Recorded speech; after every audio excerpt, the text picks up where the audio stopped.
Hello friends, welcome to my tiptop channel. இன்றைக்கி நம்ம பார்க்க போகிறது என்னன்னா, மனுஷங்க போகவே கூடாது அப்படின்னு சொல்லி ஸ்ட்ரிக்டாக தடை வச்சிருக்கிற சில இடங்களை பற்றி தான் பார்க்க போகிறோம். இதில் சில விஷயங்கள் ரொம்ப மைண்ட் டிஸ்டர்பிங்காக இருக்கும். அதனால் 18 வயசுக்கு மேலே இருக்கிறவங்க மட்டும் இந்த வீடியோவை பாருங்கள்.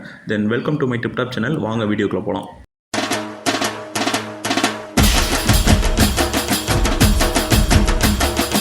Number 5 snake island. இங்கே லட்சக்கணக்கான பாம்புகள் இருக்கிறதா சொல்கிறாங்க. சொல்லப்போனால் இந்த தீவில் மட்டும் நீங்கள் காலடி எடுத்து வைக்கிற எல்லா இடமும் சுற்றி பாம்பாக தான் இருக்கும். மேபி இதுக்குள்ளே நீங்கள் போயிட்டீங்கன்னா வெளியே வரதுக்கு சான்ஸே கிடையாது. இதுக்குள்ளே போகிறதுக்கு அந்த நாட்டோட கவர்மெண்ட் ரொம்ப ஸ்ட்ரிக்டாகவே தடை போட்டிருக்காங்க. ஆனால் இல்லீகலாக நிறைய பேர் உள்ளே போய் சில பாம்புகளை வேட்டையாடி அதோட விஷத்தை எடுத்து பிளாக் மார்க்கெட்டில் விற்றுட்ருக்காங்க. சொல்லப்போனால் கோல்டன் லேண்ட்செட் அப்படின்ற இந்த பாம்போட விஷம் $10,000 $30,000 வரைக்கும் பிளாக் மார்க்கெட்டில் விலை போகும். இதை எதுக்கு யூஸ் பண்ணுவாங்கன்னா ஹார்ட் டிசீஸ்க்கு பயன்படுத்துவாங்க. இதை வந்து லீகலாகவே பண்ணலாமா அப்படின்னு கேட்டிங்கன்னா, இங்கே உள்ளே போகிறதுக்கு இந்த கவர்மெண்ட் வந்து தடை வச்சுருக்காங்க. அதனால் இல்லீகலாக உள்ளே போய் எல்லாத்தையும் எடுக்கிறாங்க. இதுக்கப்புறம் நிறைய யூடியூபர்ஸ் இங்கே வந்து வியூஸ்க்காக விளாக்ஸ் போட ஆரம்பிச்சிட்டாங்க. இதனால் அங்கே இருக்கிற பாம்பு இனம் மொத்தமாக அழிஞ்சிடும் அப்படின்னு சொல்லிட்டு பிரேசில் கவர்மெண்ட் இனி இன்னும் ஸ்ட்ரிக்டாக ரூல்ஸ் போட்டிருக்காங்க. இனிமேல் எந்த காரணத்துக்கு கொண்டும் யாரும் உள்ளே போகக்கூடாது அப்படின்னு சொல்லி இதை பார்க்கும்போது உங்களுக்கு எப்படி தோணுது? அதாவது பாம்புகிட்ட இருந்து மனுஷனை காப்பாற்றுறதோட இப்போ மனுஷங்கிட்ட இருந்து பாம்பை காப்பாற்றுறது ஒரு பெரிய வேலையாக இருக்கும் அந்த நாட்டோட கவர்மெண்ட்டுக்கு. தென் இது எல்லாத்தையும் விட ஒரு பயங்கரமான விஷயம் அப்படின்னு பார்த்தீங்கன்னா, ஒரு டைமில் அங்கே ஒரு ஃபேமிலி வந்து அங்கே இருக்கிற ஒரு லைட் ஹவுஸை பாதுகாக்கிறதுக்காக வாழ்ந்துருக்காங்க. அவங்க எல்லாருமே பாம்பு கடிச்சு இறந்து போயிருக்காங்க. 90 லெவலில் அங்கே இருக்கிற அந்த லைட் ஹவுஸை பாதுகாக்கிறதுக்காக ஒரு கீப்பரை போடுறாங்க.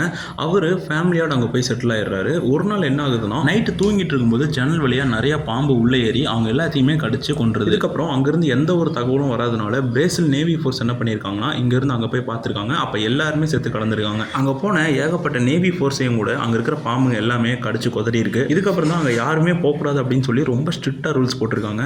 அங்கே போய் ஒரு ஃபேமிலி வாழ்ந்துருக்காங்கன்னா அந்த ஃபேமிலி எந்த மாதிரி ஒரு ஃபேமிலியாக இருக்குன்னு யோசிச்சு பாருங்கள். உண்மையாலுமே அந்த ஃபேமிலி பயங்கர தைரியமான ஒரு ஃபேமிலி தான். மேபி இங்கே போகிறதுக்கு உங்களுக்கு ஃப்ரீ டிக்கெட் கிடச்சதுன்னா நீங்கள் அங்கே போவீங்களா?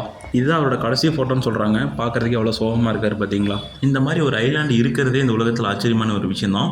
ஆனால் அங்கே போய் மனுஷங்க அங்கே இருக்கிற பாம்பை வேட்டையாடி அந்த விஷத்தை எடுத்து பிளாக் மார்க்கெட்டில் விற்கிறாங்க அப்படிங்கிறது அதோட ஆச்சரியமான விஷயம். இதுக்கு பின்னாடி ஒரு பெரிய மித் ஸ்டோரி இருக்குது. அதாவது அந்த காலத்தில் பைரட்ஸ் தான் கொள்ளையடிச்சிட்டு வர தங்க வயிறும் எல்லாத்தையுமே வந்து இங்கே தான் வைப்பாங்க.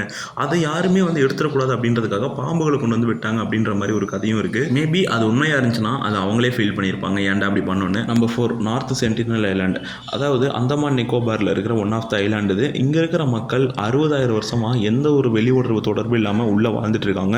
ஒரு வாட்டி இந்தியன் கவர்மெண்ட் இவங்களுக்கு உதவி பண்ண போனப்போ சரம் மாதிரியாக அம்பு விட்டு அவங்க வந்து பிளேன் பூரா அம்பா குத்தி அதுக்கப்புறம் உயிர் பொழைச்சி வந்திருக்காங்க. மேபி அதுக்கப்புறம் இந்தியன் கவர்மெண்ட் பல முயற்சி எடுத்தும் கூட அவங்கள பற்றி எதுவுமே தெரிஞ்சுக்க முடியல. பல முயற்சிக்கு அப்புறம் அங்கே இருக்கிற தீவுக்குள்ளே போக முடியல அப்படின்னாலும் கூட அவங்கள வெளியே வர வச்சு அவங்களோட பேச்சுவார்த்தை நடத்துகிறாங்க. அதுக்கப்புறம் அவங்களுக்கு சாப்பாடு தேவையான பொருள்லாம் கொடுத்து அவங்க என்ன மாதிரி வாழ்க்கையை வாழ்கிறாங்க அப்படின்னு தெரிஞ்சுக்கிறாங்க. தெரிஞ்சுக்கிறதுக்கப்புறம் இனிமேல் யாருமே இங்கே போகக்கூடாது அப்படின்னு சொல்லி ஸ்ட்ரிக்டாக ரூல்ஸ் போடுறாங்க இந்தியன் கவர்மெண்ட்.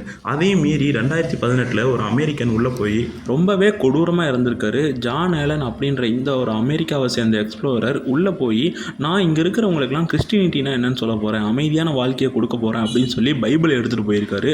ஆனால் அவங்க இவனை கொண்டுட்டாங்க.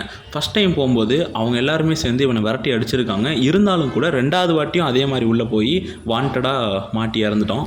இவன் பண்ணது எவ்வளோ பெரிய பைத்தியக்காரத்தனம் அப்படின்னு கமெண்ட் செக்ஷனில் நீங்கள் சொல்லுங்கள். இவனை பற்றின ஃபுல் வீடியோ நான் போடுறேன். 2004 ஒரு பெரிய சுனாமி வரப்போகுது, அதனால் இங்கே வெள்ளம் வரதுக்கு வாய்ப்பு இருக்குது அப்படின்னு சொல்லி இவங்க எல்லாத்தையும் எச்சரிக்கை பண்ண போனப்போ இவங்க எல்லாருமே உயரமான இடத்துல வீடு கட்டி வாழ்ந்துட்டு இருந்திருக்காங்க. இதை பார்த்து பயங்கரமாக ஆச்சரியம் அடைஞ்சிருக்காங்க. இதனால் அவங்க எல்லாரும் என்ன சொன்னாங்க அப்படின்னா, அதாவது இவங்களுக்கு யாரோட உதவியுமே தேவையில்லை, இவங்களே இவங்களை பாதுகாத்துக்குவாங்க அப்படின்னு சொல்லிட்டு இந்தியன் கவர்மெண்ட் ரொம்ப ஸ்ட்ரிக்டாகவே சொல்லிட்டாங்க.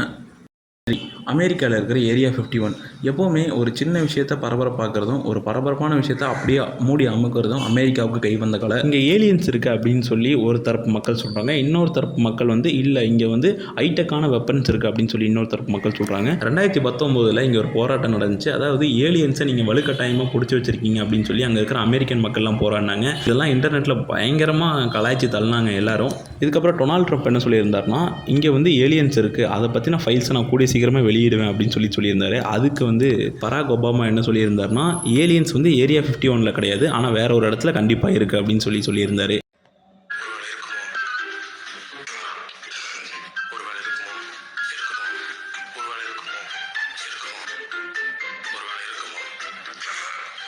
இதுக்கப்புறம் தான் இதை பற்றி நிறைய பாட்காஸ்ட்டும் நிறைய இன்டர்வியூவும் போக ஆரம்பிச்சிது. சொல்லப்போனால் இதை சுற்றி கான்ஸ்பைரி தியரி நிறையாவே வர ஆரம்பிச்சிது.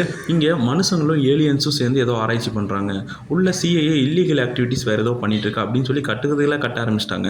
ஒரு கட்டத்துக்கு மேலே அமெரிக்கா உலகத்தை அழிக்க போகுது, அதனால் அவங்க சேஃபாக இருக்கிறதுக்காக இந்த இடத்த கட்டி வச்சுருக்காங்க அப்படின்னு சொல்லிட்டு அப்படிலாம் பேச ஆரம்பிச்சிட்டாங்க. அதனால தான் இங்கே மேலே ட்ரோனு ஹெலிகாப்டர் எதுவுமே பறக்கக்கூடாதுன்னு ஒரு ரூல்ஸ் எல்லாம் போட்டிருக்காங்கன்னு சொல்லிட்டு இருந்தாங்க. இதுக்கு எல்லாத்துக்கும் மேலே அங்கே வேலை செய்ய போன ஒருத்தர் ரேடியேஷன் கதிர்வீச்சு தாக்கி நிறைய பேர் கேன்சர் வந்து இறந்துருக்காங்க அப்படின்னு சொல்லிட்டு ஒரு இன்டர்வியூவில் ஒருத்தர் சொல்லியிருக்காரு. இதை வந்து அமெரிக்கன் கவர்மெண்ட் ரொம்ப ஸ்ட்ரிக்டாகவே மறைக்குது, இதை பற்றி யாருமே வெளியே பேசக்கூடாது அப்படின்னு சொல்லி வார்னிங்லாம் கொடுத்துருக்கு. அந்த மாதிரிலாம் கூட சொல்லியிருக்காரு. இதை பற்றி நீங்கள் என்ன நினைக்கிறீங்க? ரேடியேஷன் கதிர்வீச்சு தாக்கி உள்ள ஆளுங்க இறந்துருக்காங்க அப்படின்னா அமெரிக்கா உள்ள நியூக்ளியர் வெப்பன் தயாரிக்குதா, இல்லை அதை ஒரு பயங்கரமான வெப்பன் வேறு ஏதாவது தயாரிக்கிறாங்களா? ஒருவேளை உண்மையாலுமே உள்ள ஏலியன்ஸ் தான் இருக்கா? உள்ளே இருந்துச்சுன்னா ஏன் அதை அமெரிக்கா மறைக்கணும்? இருந்துச்சுன்னா எதுக்காக இவ்வளோ ரகசியம்? பல நாடுகள் அமெரிக்கா அண்டர் கிரவுண்டில் ஏதோ பண்ணுறாங்க அப்படின்னு சொல்லி பல குற்றச்சாட்டு வச்சுருக்காங்க. எதுவாக இருந்தாலும் ஒரு கட்டத்தில் வெளியே வந்து தான் ஆகணும். உண்மையை ரொம்பவே மறைக்கவே முடியாது. விவாரியம் அப்படின்னு சொல்லிட்டு ஒரு ஹாலிவுட் படம் இருக்குது. உண்மையாலுமே ஏலியன்ஸ் நம்ம பூமிக்குள்ளே வந்துச்சுன்னா என்னென்ன மாதிரி பிரச்சனையை நம்ம ஃபேஸ் பண்ணுவோம் அப்படின்னு சொல்லி செம்மையாக சொல்லியிருப்பாங்க. உண்மையாலுமே தரமான ஒரு படம், எல்லாருமே பார்க்க வேண்டிய ஒரு படம் தான். ரீசெண்டாக சைனா பல ஆயிரம் வருஷத்துக்கு முன்னாடி வாழ்ந்த ஒரு டிராகனுடைய டிஎன்ஏ எடுத்து ஒரு க்ளோனிங் பண்ணியிருப்பாங்க. இந்த ரிசர்ச்சையை சைனா இவ்வளோ ஓப்பனாக பண்ணுது. ஆனால் இதை விட பயங்கரமான ரிசர்ச் அப்படி அமெரிக்கா என்ன பண்ண போகுது? அந்தளவுக்கு இருந்துச்சுன்னா அது மனித இனத்துக்கும் இந்த பூமிக்கும் கண்டிப்பாக ஆபத்தை தான் ஏற்படுத்தும். நம்பர் 2, வேண்டிகன் சிட்டியில் இருக்கிற இந்த லைப்ரரி எப்படி யோசிச்சு பார்த்தாலும் புரிஞ்சிக்கவே முடியாத ஒரு இடம் தான் வேண்டிகன் சிட்டி. சொல்லப்போனால் நிறைய கிறிஸ்டியன்ஸ்க்கு இங்கே போய் வாழ்கிறது ஒரு கனவாக தான் இருக்குது. முஸ்லீம்ஸ்க்கு எப்படி மெக்காவோ அதே மாதிரி கிறிஸ்டியன்ஸ்க்கு இந்த வேண்டிகன் சிட்டி இங்கே குடியேறணும் அப்படிங்கிறது நிறைய கேத்தலிக்ஸ்க்கு ஒரு பெரிய கனவாகவே இருக்குது. இங்கே மக்கள் தொகையே வெறும் 800 பேர் தான். ஆனால் இங்கே இருக்கிற போப் தான் உலகத்தில் இருக்கிற எல்லா கிறிஸ்டியன்ஸ்க்கும் தலைவராக இருக்கார். உலகத்திலேயே ரொம்பவே சின்ன சிட்டினா அது வேண்டிகன் சிட்டி தான். சொல்லப்போனால் நம்ம சென்னையோட ரொம்ப சின்ன சிட்டி தான். உலகத்திலேயே இங்கே தான் அதிகப்படியான எக்ஸாரிசம், அதாவது பேய் ஓட்டுற சடங்கெல்லாம் நடக்குது அப்படின்னு சொல்கிறாங்க. சொல்லப்போனால் பல ஆயிரம் வருஷமாக ஏகப்பட்ட ரகசியங்களை இந்த லைப்ரரிக்குள்ளே பாதுகாத்து வச்சுட்டு வரதா சொல்கிறாங்க. இங்கே நீங்கள் டூரிஸ்ட்டாக போனாலோ இல்லை அங்கே குடியுரிமை வாங்கி வாழ்ந்துட்டு இருந்தாலோ அந்த லைப்ரரிக்கு போய் நீங்கள் எந்த புக் வேணாலும் எடுத்து படிக்க முடியாது. அதுக்குன்னு சில ரூல்ஸ் இருக்குது. சொல்லப்போனால் உங்களுக்கு தெரியாமையே நீங்கள் உள்ளே என்னென்ன பண்ணுறீங்க அப்படின்னு எல்லாத்தையுமே கண்காணிப்பாங்க. அதையும் தாண்டி கோடிக்கணக்கான மக்களுக்கு ஒரு தலைவனாக இருக்கிற ஒருத்தரை எப்படி செலக்ட் பண்ணுவாங்க அப்படிங்கிறது ரொம்பவே மர்மமான ஒரு விஷயம், பயங்கர இன்ட்ரெஸ்டிங்கான ஒரு விஷயமும் கூட. ஒரு 135 பேர் சேர்ந்து உலக லெவலில் ஆணையிடுற அளவுக்கு ஒரு பவர் இருக்கிற ஒரு போப்பை செலக்ட் பண்ணுறாங்க. சொல்லப்போனால் ஒரு அமெரிக்காவோட பிரசிடென்ட்டுக்கு எந்த அளவு பவர் இருக்குமோ அதே அளவுக்கு இந்த போப் அப்படின்றவருக்கும் பவர் இருக்கும். இந்த மாதிரி மர்மமான விஷயங்கள் இந்த வேண்டிகன் சிட்டியை சுற்றி நிறையாவே இருக்குது. அதை பற்றி நான் ஃபுல் வீடியோ வேணும் அப்படின்னா கமெண்ட் பண்ணுங்கள், நான் அந்த வீடியோவை போடுறேன். நம்பர் 1, சைனாவில் இருக்கிற குவன்ஹாங் அப்படின்ற இந்த எம்ப்ரரோட சமாதி தான். இவரோட சமாதி இன்னைக்கு வரைக்கும் எங்கே இருக்குன்னு அந்த இடத்துல கண்டுபிடிக்கவே முடியல.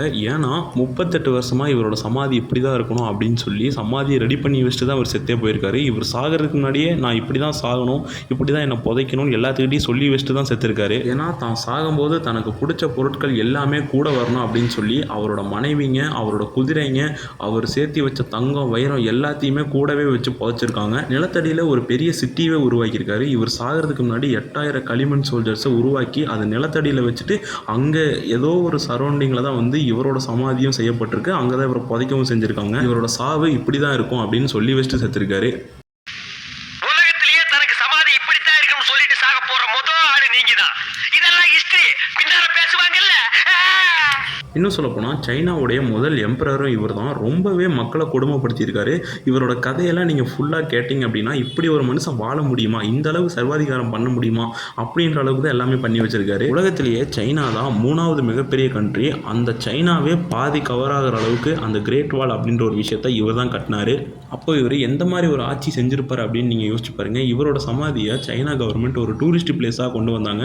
ஆனால் அதுக்கப்புறம் அங்கே நிறைய அமானுஷ்யமான விஷயங்கள்லாம் நடக்குது அப்படின்னு சொல்லிட்டு ஃபோட்டோ எடுக்கும்போது பக்கத்தில் வெள்ளையாக ஒரு உருவம் தெரியுது. 6 மணிக்கு மேலே நிறைய பெண்கள் சேர்ந்து ஒன்றா அழுகிற மாதிரி சில சவுண்டு கேட்குது அப்படின்னு சொல்லி நிறைய பேர் டூரிஸ்டர்லாம் வந்து கம்ப்ளைண்ட் பண்ணியிருக்காங்க. இதனால்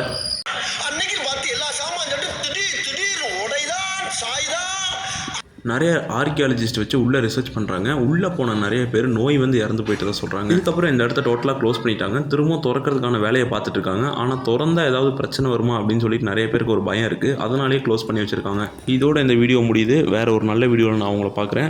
தென் போகிறதுக்கு முன்னாடி ஒரு சின்ன கேள்வி, அதாவது இந்த எல்லா இடத்துக்கும் ஏதோ ஒரு இடத்துக்கு நீங்கள் ஃப்ரீயாக போகலாம் அப்படின்னா எந்த இடத்துக்கு போவீங்க? கமெண்ட் செக்ஷனில் சொல்லுங்கள். அதை வச்சு ஒரு ஃபன் வீடியோ க்ரியேட் பண்ணலாம். தென் யாரெல்லாம் ஜனநாயக கடமையாக ஆட்டுனீங்க? ஏன்னா என்னால் ஆட்ட முடியல. ஏன்னா நான் சென்னையிலேருந்து பஸ் கிடைக்கல, அதனால் போக முடியல. அதுக்கப்புறம் தான் தோணுச்சு லாரி பிடிச்சாது ஊருக்கு போயிருக்கலாம் அப்படின்னு சொல்லிட்டு. அதுக்கப்புறம் அடுத்த நாள் எலெக்ஷன் கமிஷனுக்கு ஹெல்ப்லைன் சென்டருக்கு ஃபோன் பண்ணி இந்த மாதிரி கேட்டேன். நான் பஸ்ஸு டிக்கெட் புக் பண்ணேன், ஆனால் பஸ்ஸு கிடைக்கல, அதனால் திரும்ப வந்துட்டேன், ஓட்டு போட முடியல அப்படின்னு சொல்லி கேட்டதுக்கு எலெக்ஷன் முடிஞ்சு ஒன்றும் பண்ண முடியாது அப்படின்னு சொல்லிட்டு அவங்க சொல்லிட்டாங்க. இருந்தாலும் நான் விடலை, திரும்பவும் ஃபோன் பண்ணி வேறு ஏதாவது வழி இருக்கா அப்படின்னு கேட்டதுக்கு அவங்க ரொம்ப டீசெண்டாக பேசிட்டு ஃபோனை வச்சுட்டாங்க. ஆனால் இந்த எலெக்ஷன் ரொம்பவே முக்கியமான ஒரு எலெக்ஷன் மாதிரி ஃபீல் ஆச்சு. இருந்தாலும் யாராலையும் ஓட்டு போட முடியல. இருந்தாலும் உள்ளுக்குள்ளே ஒரு சின்ன ஃபீலிங்ஸ் இருக்க தான் செய்யுது, ஓட்டு போட முடியலையே அப்படின்னு சொல்லிட்டு. மே 4 யாரெல்லாம் ரொம்ப ஆர்வமாக வெயிட் பண்ணுறீங்க, ஏப்ரல் 23 யாரெல்லாம் ஓட்டு போட முடியலேன்னு ஃபீல் பண்ணுறீங்க.